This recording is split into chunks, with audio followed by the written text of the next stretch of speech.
In 1980, I was a rough and ready kind of a guy.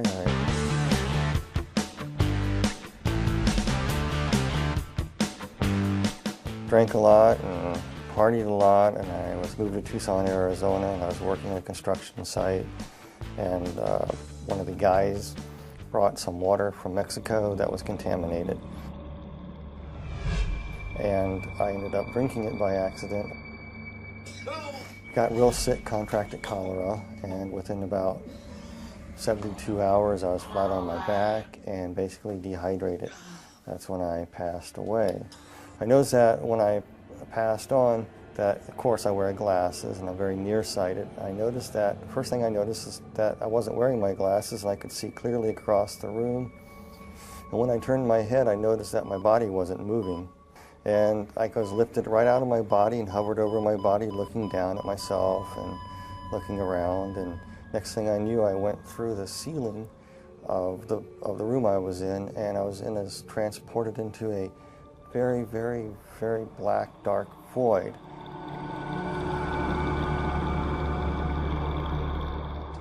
I could hear like somebody speaking to me, like telepathy.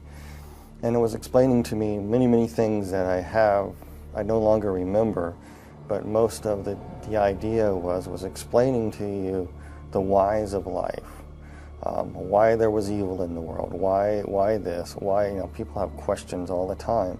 These were being answered to you as you were being transported to this light. And time you got to where the light was, you knew what happened, you know what's going on, you know what happened, you know you died, you know you're going to be judged, and everything as you're traveling, it's made so clear to you that what's happening is perfectly just and right. Oh yeah, I was going through the darkness and I was approaching the light there, and I noticed that on this rock, it was a big huge boulder right out in the middle of this darkness, and there was a person sitting on a throne. And the individual that was sitting on it was emanating light, very, very powerful, bright light. And there was a love and compassion too, but also a firmness and fairness emanating from this person. And I'm going, who is this? And the basic question that was coming to me through this thought was, look what you have done with God's gift. It was actually Jesus was speaking this to me. He said, if I let you into heaven with what you know now, that I'm just, right, perfect, you would misuse that and keep sin alive in heaven. You can't come in. He told me it was granted to me to see a land unknown that's best forgotten, but will not be left unseen. That was it. And then he took out all these keys out of his robe, just pulled them out. And as he pulled them out, you could see the scar where the nails were kind of like in the wrist area, and they kind of pulled the bones apart. It's kind of traumatic looking. And he had these keys, and the keys were odd shapes and design. And he walked over to a place, and he stuck this key into this, looked like a gate. And a door opened. Then the veil came over, and it was dark again. I couldn't see it all. I could see it was the Lord. And I was being moved toward this door, and I went through that door into a void. I mean, a tornado vortex. It was just going round and round. It was a tunnel, spinning horrendously around, just roaring and roaring and spinning and spinning and spinning.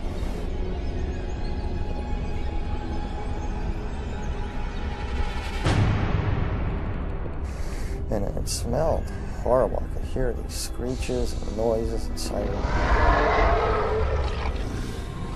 The most thing that I remember the most was slurping noises and screams, and you could feel heat, really hot heat.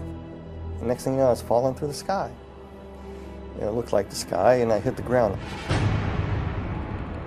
It kind of hurt, and I stood up, and I looked, and I go, where am I?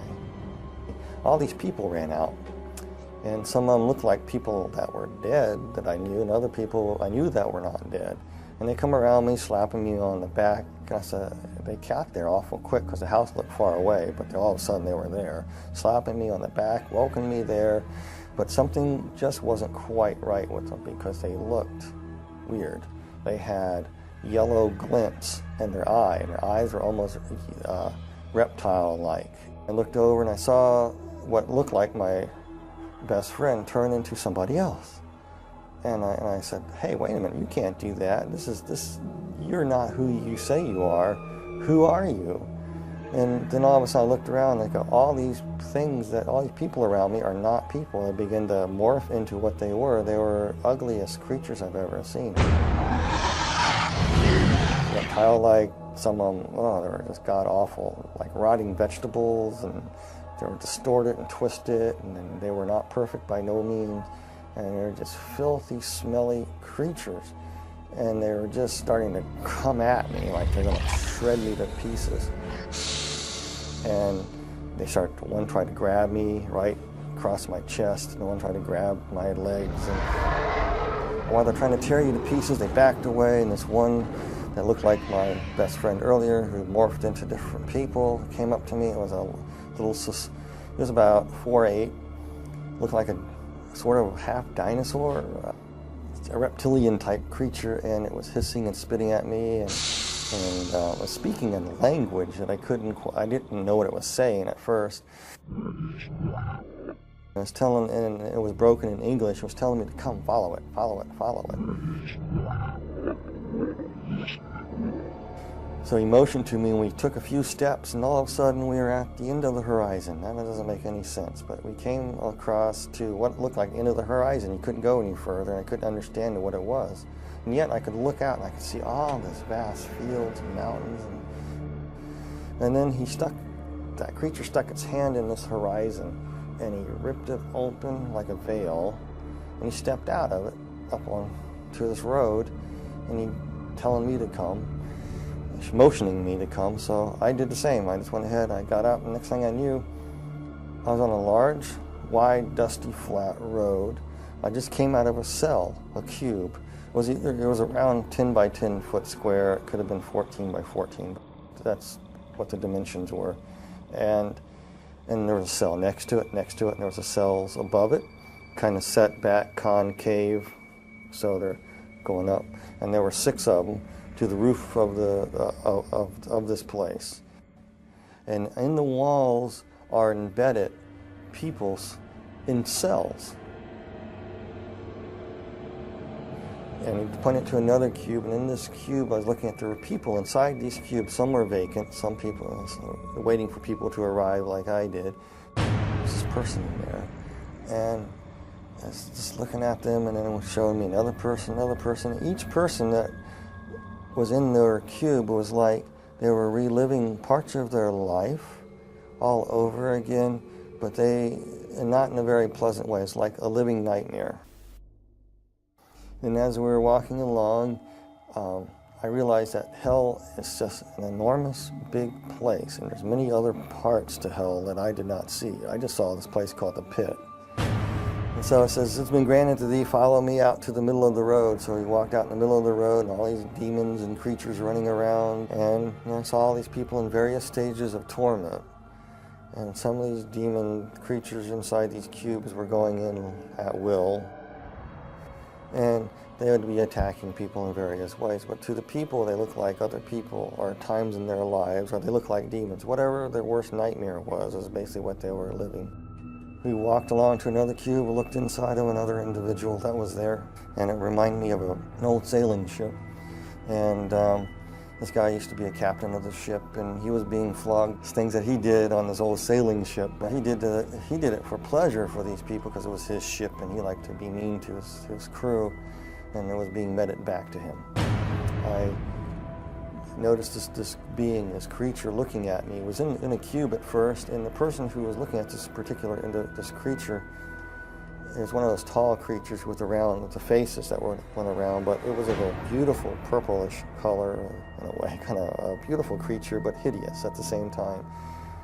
And with its faces revolving around, very seductive, very, very flattering, very, very persuasive. It would try to plant thoughts in your mind, trying to tell you, why would such a good God allow people to suffer like this? It was trying to get me to curse God. I really don't know who the demon creature was. I know he had great power and authority. He either was the second in command or he could have been Satan himself. This one vortex was spinning and a lady that had just died in a car wreck came through and she was deposited right there. And I saw her as she arrived, and inside her cube, she saw it as the illusion of her grandmother's farm, her grandparents' farm that she loved so well as when she was growing up. And her grandmother recently passed away too, so she got in this cube, and immediately she thought she was in heaven because there was a grandmother waiting there welcoming her. The grandmother that was actually a demon that gave the illusion of being the grandmother said, "Dear Pudding, you made it to heaven. I'm so glad you're here." And she really thought that she was in paradise. But there was a darker side to her. She would make her children be what she wanted. Her children wanted something else. She wanted them to be this. And if they didn't do it her way, it was the fist. It was verbal abuse. It was cutting down. So as she sat down, I was watching it, and the tree's limbs just grabbed her. And then she realized she was not in paradise. And as we passed some cubes, there were people inside, and they were trapped in flames. And it was like their skin was still intact, but they were burning. And there was an individual, and he was playing pool. And this guy was a child serial killer, but he lived in the 1940s. But he was in this pool hall playing this pool before the punishments would commence again. He thought he had a break. And then these people in there would torment him and come and run and just grab him and tear him up. And out of the sky, I could see this big demon coming down. It reminds me of a snake. He just gobbled him and swallowed him. Then all these other little demons came up and said, "That's no fair. We didn't have our chance with him yet." Regurgitated him back up. He was whole. I know this sounds really bizarre, but that's what happened. Then all the other little demons, little teeny things, about 3 foot tall, just jumped on him. And he was powerless. And they were beating him and clawing him. And there was no rest for this guy whatsoever after that. It was constant torment. Everything that he ever done was being justly put back to him. Came to a cube, and I was looking at this, and this was a woman. She was dressed in fine garb. She was a temple prostitute, basically what it was. And she was somebody who died in Corinth around 69 AD. For a price, she would have a newborn son. For some reason, their religion was some strange thing. When you have a newborn son, you can offer it into a statue, and there's flames underneath the statue. You put the baby on the statue, and basically the baby would be cooked. And here she is in this temple. There was no let up to her torment. It was almost like all the little babies that she burned that were hers and other people's were tormenting her, mocking her, pouncing on her, just crawling and tearing her up. And she just screamed, and I had to turn away and walk.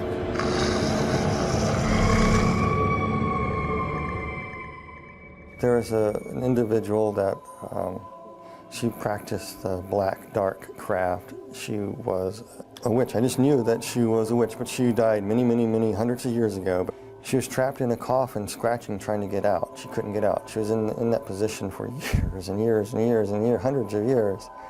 And then finally, when she got it open, all the demons would pounce on her. I walked on to another cube. We looked in this other cube on this row, and there was another lady. And she believed that Mother Earth could save her.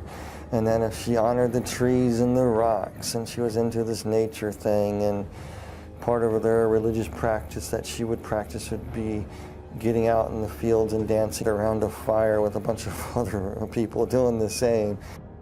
The people that she thought that she was with were actually demons, and they would come up to her and say, "You did this." They pick up a stone. You think the stone will save you here, and they smacked her with it.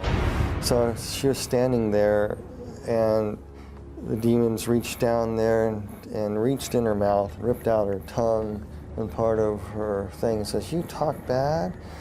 Oh, the stones are not going to save you. Nobody can save you." Then they ripped off her, just actually took her skin and just peeled it off. It was really slow and agonizing to shreds. It done nothing to the skeletons. Then they took the bones and broke the bones. And she felt everything.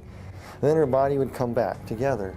The flesh would come back together, and she'd be whole again, and it would start all over again. A different scene would happen. And some of the cruelest people on earth were in these. You know, some people, I don't like to say names of people or anything like that, but I will, you know, this one particular individual is definitely there, and everybody knows who it is. It's Adolf Hitler. Hitler was sitting in a cube. The cube was open, and it was just burning flames. He's just sitting there burning. And his flesh wasn't burning, and he had this hideous look on his face. And he was, as he was burning, the flesh would be rotting, and he was feeling every bit of it. It was almost like every oven of the gas, of the concentration camps, all the tortures that went on there were being meted back to him in one intense flaming bit of stoked up white hot heat that would rot his flesh away at the same time, make him ashes, come back. He was just being tormented like that. He was just, I remember having this weird look on his eyes. It was just angry, vicious anger. When we return, Brian Melvin tells how for a moment he thought he may be trapped in hell for all eternity. And we were walking in another segment of hell near the back recesses of the wall, another segment of the deep dark pit. And we're coming to this one pit there was one place, and the cube was open, and inside there, this demon was trying to get me to go inside this cube in what looked like a dentist chair.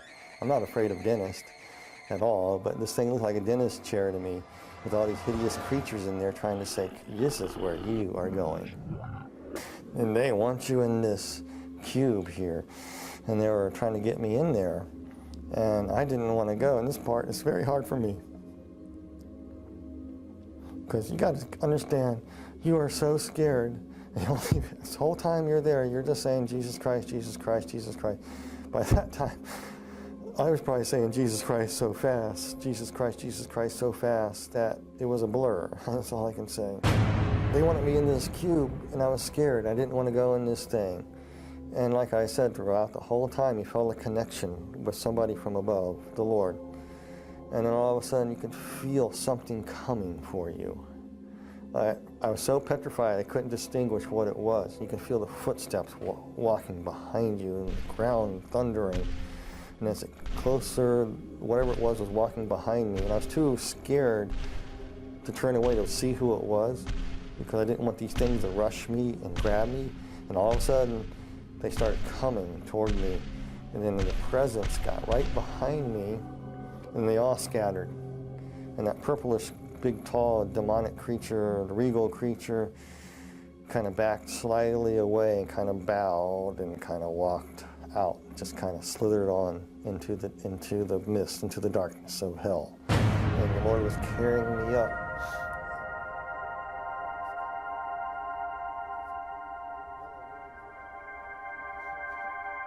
And I think who it was Jesus. He picked me up. This part I remember though so clearly. He just picked me up in his arms, and I could see where they crucified him. As he's holding me, his bones are pulled apart. He's saying, you pulled apart my bones. And he carried me. And kind of floated through the air and went through the center of the bottomless pit. I went straight up. I remember bits and pieces of being taken to a hospital and waking up in a hospital room, and nurses poking me. And when I woke up out of this thing trying to breathe, I grabbed the doctor and said, I'm not in a cube, am I? I better not be in a cube. And the doctor says, no, you're in a hospital. And from it, I was no longer an atheist. There was a God, there is a heaven, and there is a hell.